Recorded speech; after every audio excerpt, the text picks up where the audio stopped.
এই সংকট এটা উত্তরালেই আমাদের বিজয়। এটা হলো একটা পুলিশারতের মতো, দাঁড়িয়েছেন, পার হতে পারলে আপনি বেহেশতে যাচ্ছেন। আপনি যদি এই লড়াই করতে পারেন, এই লড়াই ঠিক মতো করতে পারেন, তাহলে আওয়ামী লীগ ঠিকই 2-4 দিনও টিকতে পারবে না। এটা একটা বিরাট জাতিগত প্রশ্নের সামনে পড়েছেন। নিজের অন্তরকে স্পর্শ করে, বিবেকের চর্চা করে বলেন, সত্যি সত্যি যদি ঘুরে দাঁড়াতো তাইলেই পরিবর্তন হয়ে যেত 3-4 দিনের মধ্যে। আপনারা শিওর? এটাই হলো এখনকার আন্দোলনের সবচেয়ে বড় প্রশ্ন। জানেন আপনারা, আমি তো জাসদ করতাম। স্বাধীনতার পরে আওয়ামী লীগের সরকার, শেখ মুজিবের সরকারের বিরুদ্ধে তার অত্যাচার, নির্যাতন, লুটপাট, রক্ষী বাহিনী কর্তৃক আমাদের সমস্ত কর্মীদের যেখানে সেখানে গুলি করে হত্যার বিরুদ্ধে আমরা আন্দোলন করছিলাম। সেই আন্দোলনের কোনো জায়গাতে তারা আমাদের শান্তিতে থাকতে দেয়নি। ইউনিভার্সিটি থেকে মিছিল বের করেছি, বায়তুল মোকাররম পর্যন্ত আসতে 500 ছাত্রের মিছিলের মধ্যে অন্তত 50 জনকে তারা একদম শকুনের মতো, চিলের মতো টাপাটাপ তুলে নিয়ে তাদের গাড়িতে চলে গেছে। কি করব আমরা? বসলাম, বসে ঠিক করলাম এইভাবে চলবে না, একসাথে প্রতিবাদ করতে হবে, সমাবেশ করে, মিছিল করে স্বরাষ্ট্রমন্ত্রীর বাসভবনে ঘেরাও করব।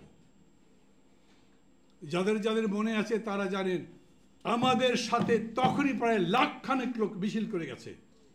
আর আমরা যখন ওখানে গেলাম তখন সামনে জমদূতের মতো রক্ষী বাহিনীর ট্রাক এসে নির্বিচারে গুলি করলো। কতগুলো মানুষ মারা গেছে তা বলতে পারবো না।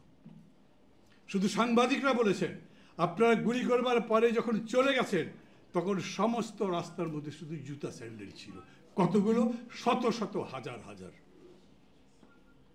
আমরা তারপরে কিন্তু ঘুরে দাঁড়াতে পারিনি।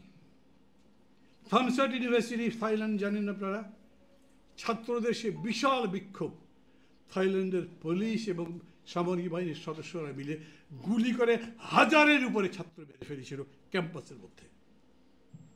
নকশালবাড়ি আন্দোলনের কথা জানেন না? কত বড় অভ্যুত্থান!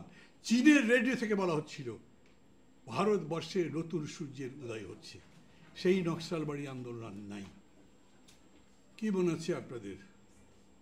নিরুৎসাহিত করতে চাইছি না, আমি আপনাদের বলছি, বরঞ্চ আমি সমগ্র জাতিকে, যত রাজনৈতিক দল আছে, নেতৃত্বকে এই প্রশ্নের সামনে সাহসের সাথে দাঁড়াতে বলছি।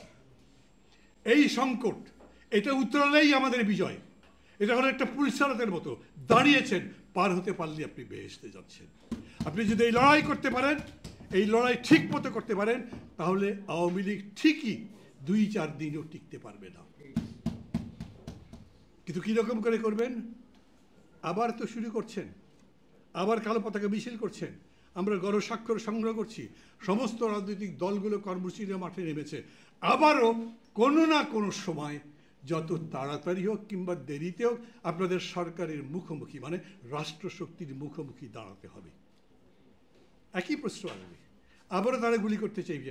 ওই যে ওবায়দুল কাদের বলেছে না, একটা তো কালো মিছিল, কালো পতাকা মিছিলের বিরুদ্ধে শান্তি মিছিল বলেছে, আবার বলেছে বেশি বাড়াবাড়ি করলে বিএনপির পরিণতি আবার খারাপ হবে। ভদ্রলোক সম্পর্কে আমি বেশি বলতে চাই না, মানে ব্যক্তিগত বন্ধুত্ব ছিল আগে যথেষ্ট, যদিও প্রতিযোগিতাও ছিল, তারপরেও এখন মানুষ তার নাম শুনলেই কাকপক্ষীর কথা বলে। এই জন্যে মনে করি ব্যক্তিগত সম্পর্ক খারাপ করবার দরকার নাই।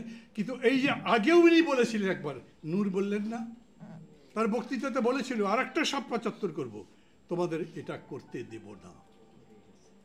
আমি বলছি আবারও এই প্রশ্নের সামনে আমরা পড়তে পারি, কিন্তু খেয়াল করেন এই প্রশ্নের সামনে মিশরের জনগণ তেহরির স্কোয়ারে পড়েছিল না, তারা রুখে দাঁড়িয়েছে, গুলি করে মেরেছে ১৭ থেকে ৩৭, কিন্তু সেই অভ্যুত্থান জিতেছে।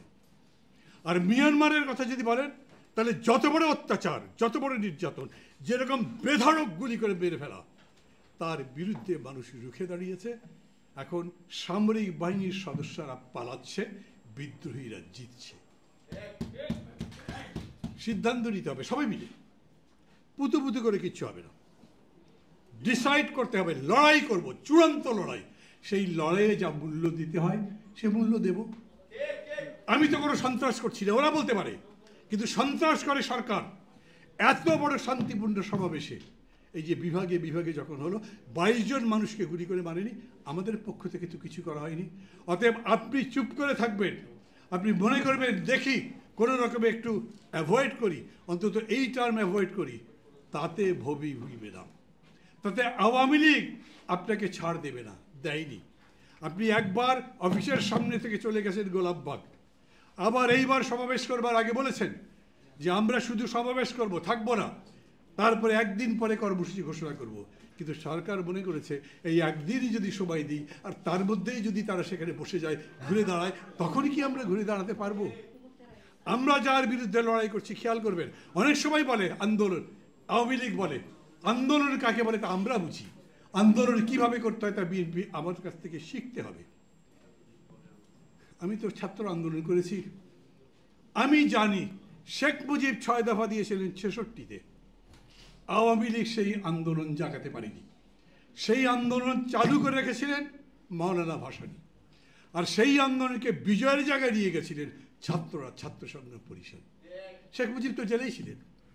ওরা আন্দোলন ভাঙতে জানে, গড়তে জানে না। স্বৈরাচার করতে পারে, অত্যাচার করতে পারে, কিন্তু মানুষের মনও জয় করতে পারে না, রাজনীতি বিজয় করতে পারবে না। এই কারণেই বুঝতে হবে ওদের সাথে লড়াই করবার সময় এই বিষয় বিবেচনা করে রুখে দাঁড়াতে হবে। কথা খুব লম্বা করবো না, কারণ এরপরেও বলার ছিল, আরও অনেক রকম বলার ছিল। ওরা বলে না জনগণের সমর্থন নাই, জনগণ তো আপনাদের আন্দোলনে আসে না। তোমাদের এত বড় পার্টি, এত বছরের পার্টি, 37% কি তোমাদের ভোট আছে, 5% লোক তো ভোট দিতে যায় নাই। সেই 5%-এর মধ্যেও আবার 2 নম্বরই আছে। কিন্তু তার মানে আওয়ামী লীগের সাথে কোনো মানুষ নাই। সবচাইতে বিজয়ের বড় স্তম্ভ হচ্ছে জনসমর্থন, সেই সমর্থন আমাদের পক্ষে, ওদের পক্ষে নাই। অতএব জিতবো আমরাই, ওরা জিতবে না। আজ না কাল সেই কথা বলে আর যাই হোক নিজেদের মধ্যে হতাশা ছড়াবো না, সেই কথা বলে আর যাই হোক নিজেদের মধ্যে গড়ে একটা সমঝোতা নষ্ট করবো না, নিজেদের মধ্যে ঐক্যকে আরও দৃঢ় করবার চেষ্টা করব। আমি বিশ্বাস করি এই আন্দোলন এগোবে এবং আমরা জিতব।